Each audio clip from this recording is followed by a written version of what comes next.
இது ஒரு CBN தயாரிப்பு. நீங்கள் காண்பது திருப்புமுனை நிகழ்ச்சி. வணக்கம் நண்பர்களே, ஒரு புதிய வாழ்க்கை இந்த நிகழ்ச்சியின் மூலமா உங்களை சந்திப்பதில் ரொம்பவே சந்தோஷப்படுறோம். இன்னைக்கும் இந்த நிகழ்ச்சி உங்களுக்கு ஆசீர்வாதமாக இருக்கும் அப்படின்னு நாங்கள் கர்த்தருக்குள்ள விசுவாசிக்கிறோம். இந்த மார்ச் மாதம் முழுவதுமே இலக்கை அடைவது எப்படி அப்படின்னு நம்ம தொடர்ந்து தியானிச்சுட்டு வரோம். அந்த வகையில் இன்னைக்கு நம்ம பார்க்க போகிறது சாக்கு போக்குகள் சொல்வதை எப்படி நம்ம தவிர்க்கிறது, அதிலிருந்து எப்படி மீண்டு வர்றது, அதை பற்றி தான் பார்க்க போகிறோம். சாக்கு போக்குகள் சொல்கிறது முக்கியமாக கவனிக்கப்பட வேண்டிய விஷயம். நம்ம ஏன் சாக்கு போக்கு சொல்லுவோம்? நம்ம இலக்கில் தோல்வி அடையும் போது ஜனங்க நம்மளை பார்த்து என்ன சொல்லுவாங்களோ அப்படிங்க நினைக்கிற அந்த பயம் நம்மளை முடைக்கிறது. இலக்கை நம்ம நோக்கி செல்ல முடியாமல் அந்த பயம் நம்மளை அப்படியே ஸ்டாப் பண்ணி வச்சிரும். அவ்வளோதான் அப்படிங்கிற மாதிரி. அப்போ நம்ம என்ன செய்வோம்? சாக்கு போக்க சொல்ல ஆரம்பிப்போம். நம்ம தேவனுக்கு பயப்படணும், நம்ம ஜனங்களுக்கு பயப்படக்கூடாது. தேவனுக்கு பயப்படணும், தேவனை நோக்கி நம்ம முன்னேற கற்றுக்கிடணும். அதுதான் நம்ம முக்கியமாக பார்க்க வேண்டியது. இப்போ ஒரு ஜீவனுள்ள சாட்சியை நம்ம பார்க்க போகிறோம். செசில் பால் அவங்களுடைய வாழ்க்கையை தான் நம்ம பார்க்க போகிறோம். அவங்க 60 வயசுலையும் அவங்க ஃபிட்னஸை அவங்க எப்படி பார்த்துக்கிறாங்க, அவங்க எப்படி ஒரு உடற்பயிற்சி ஆர்வலராக அவங்களுடைய இலக்கை அவங்க எப்படி சரியாக செய்கிறாங்க. அவங்க நினச்சிருக்கலாம் சாக்கு போக்கு சொல்கிறதுக்கான காரணங்கள், எனக்கு வயசாயிருச்சு, எனக்கு அப்படி இருக்குது, மக்கள்லாம் என்னை பார்த்து என்ன நினைப்பாங்க. ஆனால் எந்த சாக்கு போக்கும் சொல்லாமல் அவர் எப்படி தன்னுடைய இலக்கை அடைந்தார் அப்படிங்கிறத அவர் சொல்கிறாரு. வாங்க பார்க்கலாம். செசில் அவருக்கு சிறு வயதில் இருந்து விளையாட்டில் ஆர்வம் இருந்தது. அவர் பள்ளி மற்றும் கல்லூரியில் கூட விளையாட்டில் ஆர்வமாக பங்கெடுத்தார். ஆனால் நாட்கள் போக போக தன்னுடைய ஃபிட்னஸ் பயணம் மற்றும் விளையாட்டில் இருந்த ஆர்வம் குறையத் தொடங்கியது. நான் வேலை செய்கிற ஆஃபீஸில் டெக்னிக்கல் சைடில் இருந்தேன். நான் ஒரு இன்ஜினியராக இருந்தேன். அப்போது எனக்கு வெவ்வேறு ஊரில் ட்ரான்ஸ்ஃபர் ஆகிட்டே இருக்கும். எனக்கு ஒரு சின்ன ஊரில் போஸ்டிங் கிடச்சிது. அந்த மாதிரி ஒரு சின்ன ஊரில் இருக்கும்போது என்னுடைய ஃபிட்னஸ்க்காக ஏதாவது செய்யக்கூடிய சூழ்நிலை அங்கே இல்லை.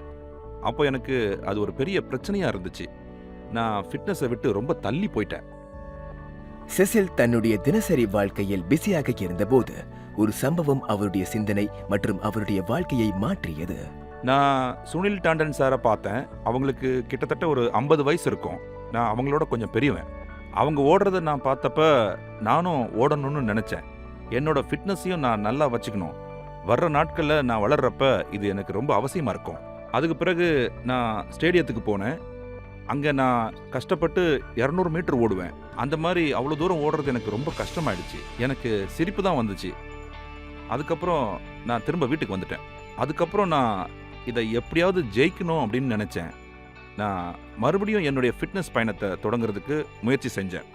பிறகு நான் 2 வேலையும் என்னால் ஒன்றா செய்ய முடியும்னு நினச்சேன். அதுக்காக என்னை நான் மன ரீதியாக தயார்படுத்திக்கிட்டேன். என்னுடைய டைம் ஷெட்யூலையும் அட்ஜஸ்ட் பண்ண முயற்சி பண்ணேன். ஆரம்பத்தில் அது எனக்கு கொஞ்சம் பிரச்சனையாக தான் இருந்துச்சு. ஏன்னா எனக்கு வேலையில் ரொம்ப நிறைய ப்ரெஷர் இருந்துச்சு. ஃபிட்னஸ்க்காக எனக்கு சரியாக நேரம் கிடைக்காம இருந்ததுனால அது கொஞ்சம் பெரிய பிரச்சனையாக இருந்தது. செசிலுக்கு ஃபிட்னஸ் பயணம் எளிதாக இல்லை. ஆனால் அவர் பின்வாங்கவும் இல்லை. இன்னும் கடின முயற்சியோடு நம்பிக்கையோடு முன்னேறி போய்கொண்டே இருந்தார். எனக்கு ஆரம்பத்தில் ஃபிட்னஸ் இலக்கு அப்படின்னு எதுவுமே இல்லை. என்ன செய்யணும், என்ன செய்யக்கூடாது, ரன்னிங் போகணுமா, எதை நாம் அடையணும், இந்த மாதிரி விஷயங்கள் எதுவுமே எனக்கு தெரியாது. அதை பற்றி எந்த ஐடியாவும் இல்லை. ஆனால் நண்பர்கள் கிடைச்சாங்க. அவங்க கூட நான் ரன்னிங் போக நான் தொடங்கினப்போ தான் கொஞ்ச நாளைக்கு பிறகு இது மட்டும் இல்லாமல் நாம் நிகழ்ச்சிகள்லையும் ஓடணும்னு நினச்சேன். அந்த மாதிரி நிகழ்ச்சி பற்றின பேச்சுகள் வந்தப்போ தான் நான் 10 கிலோமீட்டர் ஓடணும், அதுக்கப்புறம் நான் ஆஃப் மாரத்தான் ஓடணும், அதுக்கு பிறகு முழு மாரத்தான் ஓடணும்னு நினச்சேன். நாட்கள் போக போக நான் இந்த விஷயங்களை அடையிறதுக்கு முயற்சி செஞ்சுக்கிட்டே இருந்தேன். உடல் பரிசுத்த ஆவியானவருடைய ஆலயம். நான் தேவன்கிட்ட கேட்டு பேசி பைபிள் படித்தப்ப எனக்கு இது தெரிய வந்துச்சு. உடலை பற்றின ஒரு விழிப்புணர்வு வந்துச்சு. நாம் நம்முடைய உடம்பை ஆரோக்கியமாக வச்சிருந்து ஃபிட்டாக வச்சிருந்தா நம்மளை சுற்றி இருக்கிறவங்களோட, சகோதரர்களோட, மக்களோட நல்லா கவனம் செலுத்த முடியும்னு புரிஞ்சுக்கிட்டேன். அதை நான் ஃபாலோ பண்ண ஆரம்பித்தேன். ஓய்வு பெற்ற பிறகும் கூட செசில் தன்னுடைய ஃபிட்னஸ் பயணத்தில் உறுதியாக இருக்கிறார். மேலும் மற்றவர்களுக்கும் ஒரு உத்வேகமாகவும் இருக்கிறார். ஒழுக்கம்ங்கிறது வாழ்க்கையோட மிக முக்கியமான ஒரு பகுதின்னு நான் நினைக்கிறேன். ஏன்னா உங்க வாழ்க்கையில எதையாவது ஒண்ணு நீங்க சாதிக்கணும்னு நினைச்சீங்கன்னா உங்களுக்கு ஒழுக்கமா இருக்கிறது ரொம்ப முக்கியம். நம்மளுடைய இலக்கை அடையிறதுக்கு நமக்குன்னு ஒரு குழு தேவை. அதாவது எந்த ஒரு பகுதியா இருந்தாலும், அது பல விஷயமா இருந்தாலும், விளையாட்டா இருந்தாலும் சரி, இல்ல வேற என்ன விஷயமா இருந்தாலும் சரி, கூட இருப்பாங்கன்னா நீங்க வளர்றதுக்கு நிறைய வாய்ப்புகள் இருக்கு. அந்த மாதிரி குழுவா இல்லாம நீங்களா தனியா வளர்றது கஷ்டம். ஏன்னா நம்மள நாமே அவ்வளவு உற்சாகப்படுத்திக்க முடியாது.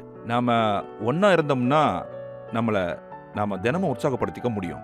53 வயசுல நான் ரன்னிங் தொடங்கினப்ப அதை செய்ய முடியும்னு எனக்கு தோணல. பார்க்கறவங்க எல்லாம் நீங்க என்ன பண்ணிட்டு இருக்கீங்கன்னு கேட்டாங்க.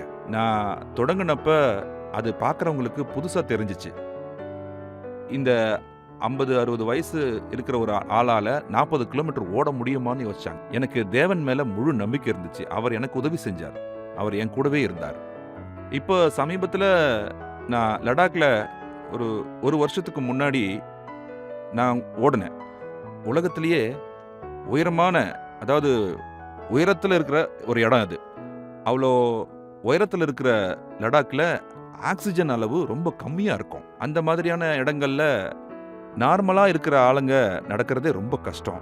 ஆனா தேவனுடைய கிருபையால நான் அங்க 42 கிலோமீட்டர் ஓடினேன். எனக்கு எந்த பிரச்சனையுமே வரல. நான் ரொம்ப ஈஸியா என்னுடைய ஓட்டத்தை ஓடி முடிச்சேன். என்னுடைய நம்பிக்கையை அதிகமாக்குறதுக்காக, இன்னும் வரப்போற விஷயங்களுக்கு என்ன உத்வேகப்படுத்துறதுக்கு அது எனக்கு ரொம்பவே முக்கியமானதா இருந்துச்சு. லடாக் மாதிரியான இடங்கள்ல என்னால ஓட முடியும்னா என் வாழ்க்கையில நான் இன்னும் நிறைய விஷயங்களை அடைய முடியுன்ற நம்பிக்கை எனக்கு இருக்கு. நன்றி சிசில் சார். உண்மையிலேயே உங்களுடைய வாழ்க்கை ஒரு உத்வேகத்தை எங்களுக்கு தந்திருக்கு. நம்முடைய உடல் தேவனுடைய ஆலயம். அதை நம்ம ஃபிட்னஸாக மெயின்டைன் பண்ணணும். வயசு ஒரு தடை இல்லை அப்படின்னு நீங்கள் சொன்ன விஷயங்கள் எல்லாமே நிச்சயமாக பார்த்துட்டு இருக்க ஒவ்வொருத்தருக்குமே ஒரு புது உத்வேகத்தை கொடுத்துருக்கோம் அப்படின்னு நாங்கள் நம்புகிறோம். இன்னும் நீங்கள் நிறைய ஓடணும், இன்னும் உங்கள் இலக்கில் நல்ல வெற்றியோடு நீங்கள் அதை அடையணும் அப்படின்னு நாங்கள் கர்த்தருக்குள்ளே பிரார்த்திக்கிறோம். நம்முடைய வாழ்க்கையிலும் அப்படி தானே சாக்கு போக்குகள் எத்தனை இடத்துல நம்ம சொல்கிறோம். எல்லாருக்கும் தெரிஞ்ச ஒரு கதை, ஆமை முயல். ஆமை என்ன பண்ணுது? அப்படியே மெதுவாக போய் ரேஸில் ஜெயிச்சுட்டு. ஆனால் முயல் என்ன பண்ணுச்சு? அது நினச்சா அது ஒரு நிமிஷத்தில் போயிருக்கலாம். ஆனால் அது என்ன பண்ணுச்சு? ஆமைக்கிட்ட இருந்தும் நிறைய பாடங்கள் நம்ம தெரிஞ்சிருப்போம். முயல்கிட்ட இருந்து நம்ம கற்றுக்கிட வேண்டிய பாடம் என்ன தெரியுமா? அது ஒரு பக்கமாக போய் கொஞ்ச நேரம் ரெஸ்ட் எடுக்கும்னு நினச்சிது. அதோட இலக்கில் அது தெளிவாக இல்லாததுனால கொஞ்சம் ரெஸ்ட் எடுத்துக்கிடுவோமே அப்படின்னு போய் ரெஸ்ட் எடுக்க ஆரம்பிச்சிது. நம்மளுமே அப்படி தானே, நம்ம போய்கிட்டே இருக்கும்போது கொஞ்சம் ரெஸ்ட் எடுத்துக்கிடுவோமே அப்படின்னு போய் உட்காந்துருக்கோமா? ஏதாவது ஒரு பயம் காரணமாக நம்ம கொஞ்சம் ஒதுங்கி இருப்போமே அப்படின்னு நினைக்கிறீங்களா? அப்படி இருக்கக்கூடாது. நம்முடைய இலக்கில் நம்ம தெளிவாக இருக்கணும். பவுலும் இப்படித்தான். பவுலுக்கும் நிறைய சாக்கு போக்கு சொல்கிறதுக்கு நிறைய காரியங்கள் இருந்துச்சு. எனக்கு வயசாயிருச்சு, நான் இவ்வளவு நாள் இயேசுவுக்கு எதிராக இருந்தேன், இப்போ நான் போய் சொன்னால் மக்கள் கேட்பாங்களா? எல்லாரும் என்னை என்ன நினைப்பாங்க? எல்லார்கிட்ட நான் எப்படி போய் பேசுவேன்? நிறைய சாக்கு போக்கு சொல்கிறதுக்கு அவர்கிட்ட இருந்தது. அவரை அடித்தாங்க, ஜெயிலில் போட்டாங்க. ஆனால் அதையெல்லாம் தாண்டி அவருடைய இலக்கு தெளிவாக இருந்ததுனால அவருக்கு வெற்றி கிடைச்சிது. 1 கொரிந்தியர் 9:25-27 பந்தயத்திற்கு போராடுகிற யாவரும் எல்லாவற்றிலேயும் இச்சை அடக்கமாய் இருப்பார்கள். அவர்கள் அழிவுள்ள கிரீடத்தை பெறும்படிக்கு அப்படி செய்கிறார்கள். நாமோ அழிவில்லாத கிரீடத்தை பெறும்படிக்கு அப்படி செய்கிறோம். மற்றவர்களுக்கு பிரசங்கம் பண்ணுகிற நான் தானே ஆகாதவனாய் போகாதபடிக்கு என் சரீரத்தை ஒடுக்கி கீழ்ப்படுத்துகிறேன். இந்த வசனத்தில் பவுல் என்ன சொல்றாருன்னா, அழிவுள்ள கிரீடத்தை நோக்கி அல்ல, அழிவில்லாத கிரீடத்தை நோக்கி செல்கிறேன் அப்படின்னு சொல்றாரு. நம்மளும் அழிவில்லாத அந்த ஜீவ கிரீடத்தை பெறுவதற்காகவே நம்முடைய இலக்கை நம்ம வச்சுக்கணும். நம்ம இலக்கு அடைகிறதுல அந்த சாக்கு போக்கு சொல்கிறோம் இல்லையா, அதில் முக்கியமாக 2 விஷயத்தை நம்ம ஃபாலோ பண்ணோம்னா இந்த சாக்கு போக்குகள் நம்ம சொல்ல மாட்டோம். முதல் விஷயம், நான் உங்களுடைய இலக்கு தேவனை ஃபாலோ பண்ணுற மாதிரி இருக்குதா அப்படின்னு பாருங்கள். 2வது, உங்கள் கூட அதற்கான நிபுணர்களையோ நண்பர்களையோ நீங்கள் பக்கத்தில் வழிகாட்டியாக வச்சுக்கோங்க. அதாவது ஒரு கோச் மாதிரி, நீங்கள் போகிற இலக்கில் உங்களுக்கு ஹெல்ப் பண்ணுற மாதிரியான ஒரு நண்பர்களையோ ஒரு கோச்சோ உங்கள் கூட இருந்தாங்க அப்படின்னா இந்த 2 விஷயம் உங்கள் கூட இருந்ததுன்னா நீங்கள் சாக்கு போக்கு சொல்ல மாட்டீங்க.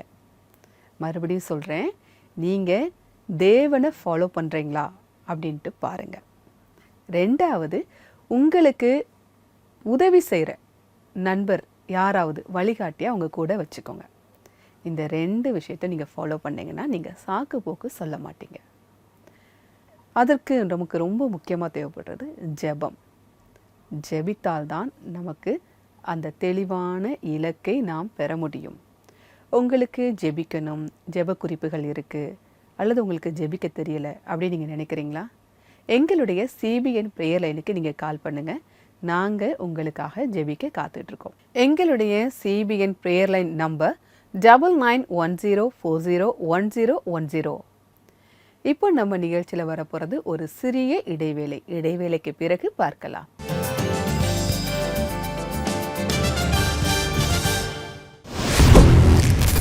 முதல்ல ஒரு விஷயம் சொல்லணும்னா, இந்த ஸ்டுடியோ ரொம்ப விசேஷமா இங்க நிறைய இடங்கள் இருக்கு.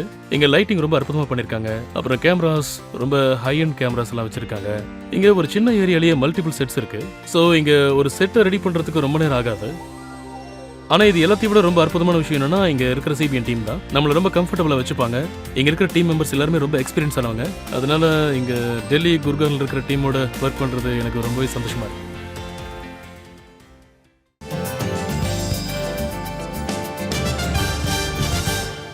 வெல்கம் பேக் நண்பர்களே. இன்றைக்கி ரொம்ப சுவாரஸ்யமான தகவலை நம்ம நிகழ்ச்சியில் பார்த்துட்ருக்கோம். சாக்கு போக்கு சொல்லாமல் நம்ம இலக்கை எப்படி அடையலாம் அப்படின்னு நம்ம பார்த்துட்ருக்கோம். நம்மளுடைய இலக்கு தெளிவாக இல்லை அப்படின்னா நம்ம சாக்கு போக்கு சொல்ல ஆரம்பிப்போம். ஏதாவது பயம் இருந்தால் அப்போ நம்ம சாக்கு போக்கு சொல்ல ஆரம்பிப்போம். அது மட்டும் இல்லை, பொருளாதார நிலைமை சரியில்லைனாலும் நம்ம சாக்கு போக்கு சொல்ல ஆரம்பிப்போம். பொருளாதாரம் எனக்கு இல்லைங்க, அதனால் என்னால் அதை செய்ய முடியல அப்படின்னு நம்ம சாக்குப்போக்கு சொல்லுவோம். இது நிறைய பேருக்கு இப்படி ஒரு நிலைமை இருக்குது. ஆனால் அதை நம்ம ஆண்டவர்கிட்ட எடுத்துகிட்டு போகும்போது ஆண்டவர் அதை நமக்கு ஆசீர்வாதமாக மாற்றி தருவார். அதுக்கு நம்ம ஜெபிக்கணும். இப்போது சிபிஎன் ப்ரேயர் லைனில் நம்ம கூட சோஃபியா மாத்தாய் மற்றும் ஜெயகரன் சிங் லக்னோவிலேருந்து இணைகிறாங்க.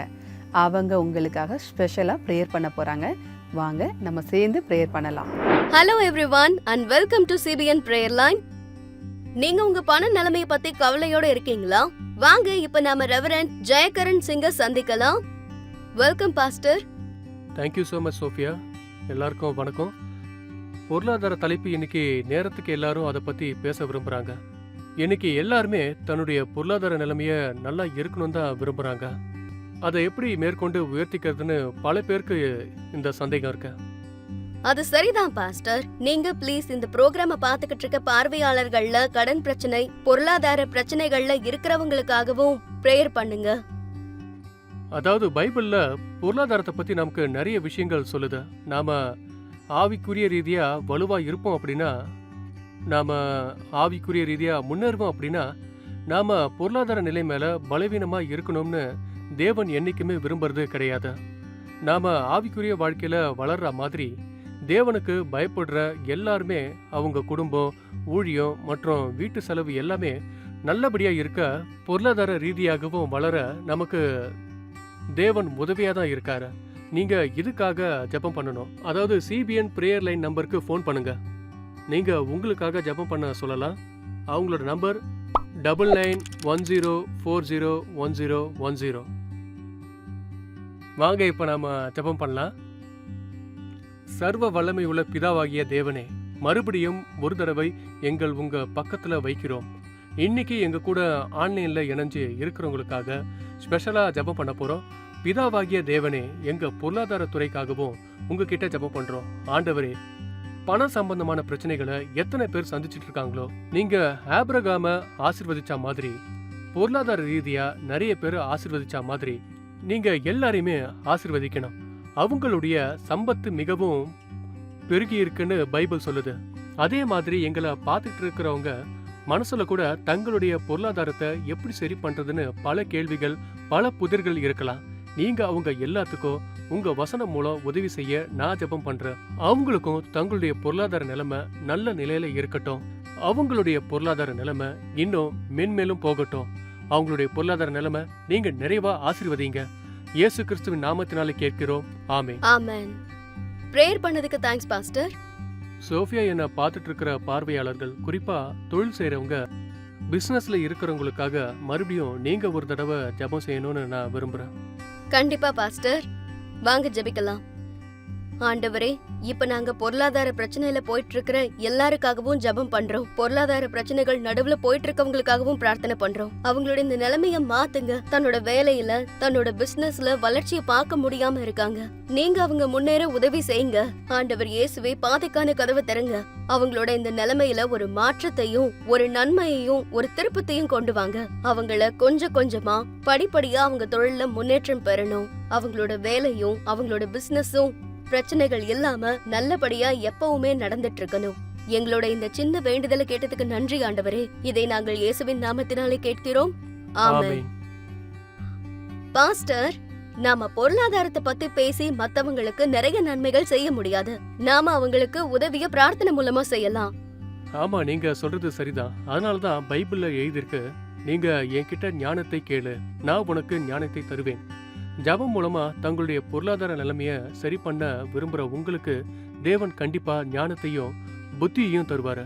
நடைமுறை வாழ்க்கையிலயும் உங்க வாழ்க்கை பகுதியிலையும் கடமையான முயற்சி செய்யுங்க. தேவன் கிட்ட ஜெபம் பண்ணுங்க, அவர் உங்களை ஆசீர்வதிப்பாரு. அவங்களோட பொருளாதார நிலைமைய உயர்த்துறதுக்காகவும் நிர்வகிக்கிறதுக்காகவும் அவங்க பொருளாதாரம் அதிகமாகிறதுக்காகவும் பார்த்துட்டு இருக்கவங்களுக்காக ஒரு பிரேயர் பண்ணிக்கலாம். நிச்சயமா ஜெபம் பண்ணலாம். நம்முடைய தலைகளை வணங்கி நம்ம கண்களை மூடுவோம். சர்வ வல்லமை உள்ள பிதாவாக்கிய தேவனே, நாங்க எங்க எல்லா பார்வையாளர்களுக்காகவும் ஜெபம் பண்ண போறோம். அவங்களுடைய பொருளாதாரத்தை ஆசீர்வதிங்க. அவங்க நம்பிக்கையோட கடினமா உழைக்கவும் நீங்க அவங்களுடைய கடினமான உழைப்பையும் ஆசீர்வதிக்கணும். அவங்களுடைய நிலையை நீங்க தான் உயர்த்தணும். அவங்க வாழ்க்கையில கிடைக்கிற பணம் எல்லாம் சாட்சியா மாறட்டும். அவங்களுடைய பொருளாதார நிலை என்னைக்குமே உயர்ந்த நிலையிலே இருக்கட்டும். அவங்க உங்களுக்கு என்னைக்கும் நன்றியோட இருக்கட்டும்.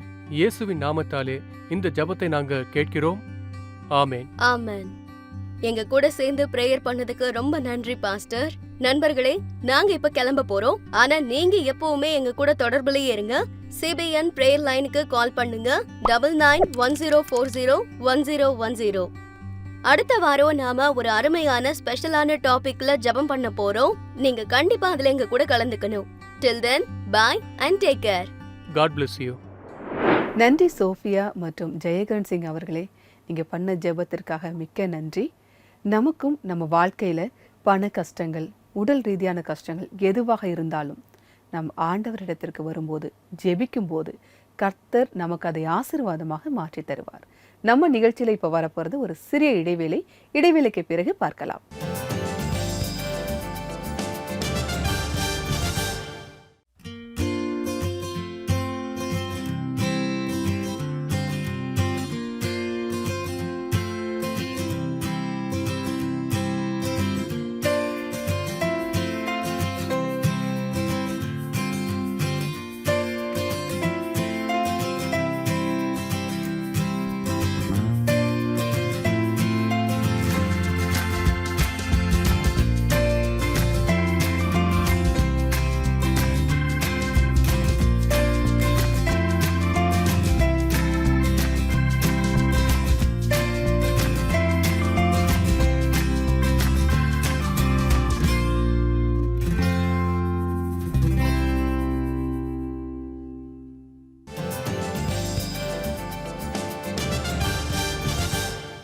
வெல்கம் பேக் நண்பர்களே. நமக்கு கஷ்டங்கள் வரும்போது, துன்பங்கள் வரும்போது எப்படி நம்ம சாக்கு போக்கு சொல்லாமல் நம்முடைய இலக்கை நம்ம எப்படி அடையலாம் அப்படின்னு பார்த்துட்டு இருக்கோம். இப்போ நம்ம நிகழ்ச்சியில் நம்ம நண்பர்கள் அனுப்பியிருக்கக்கூடிய நன்றி செலுத்தக்கூடிய மெசேஜ்களை நம்ம படிக்க போகிறோம்.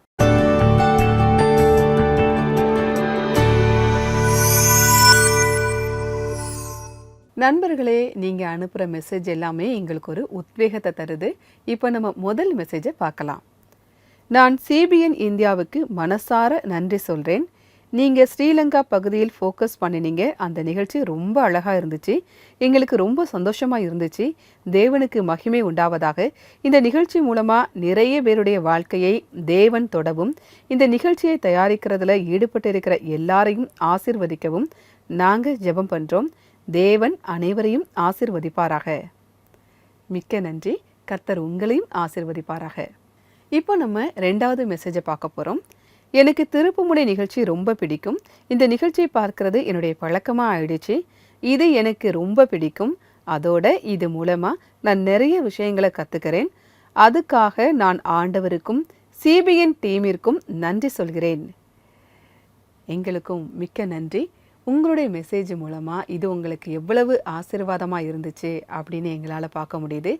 உங்களையும் கர்த்தர் ஆசீர்வதிப்பாராக. இப்போ நம்ம இன்றைக்கான வசனத்தை பார்க்கலாம்.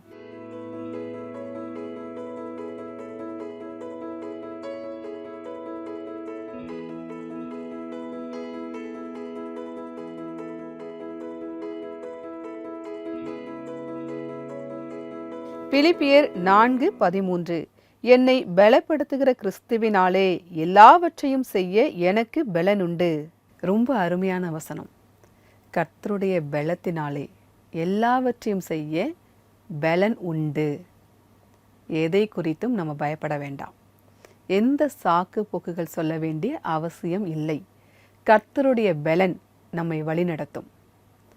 இப்போ நம்ம ஒரு அருமையான பாடலை பார்க்க இருக்கோம். அதோட நிகழ்ச்சியுடைய இறுதி பகுதிக்கு வந்துட்டோம். நீங்கள் பாடலை பார்த்து ஆசீர்வாதத்தை பெற்றுக்கோங்க. நான் மற்றும் ஒரு நிகழ்ச்சியில் உங்களை நான் சந்திக்கிறேன். அதுவரை கர்த்தருடைய கிருபை உங்கள் அனைவரிடம் கூட இருப்பதாக. God bless you. When troubles come and my heart burden be, then I am still and wait here in the silence until you come and sit a while with me. You raise me up so I can stand on mountains. You raise me up to walk on stormy seas. I am strong when I am on your shoulders. You raise me up to more than I can be. There's no life without its hunger. Each restless heart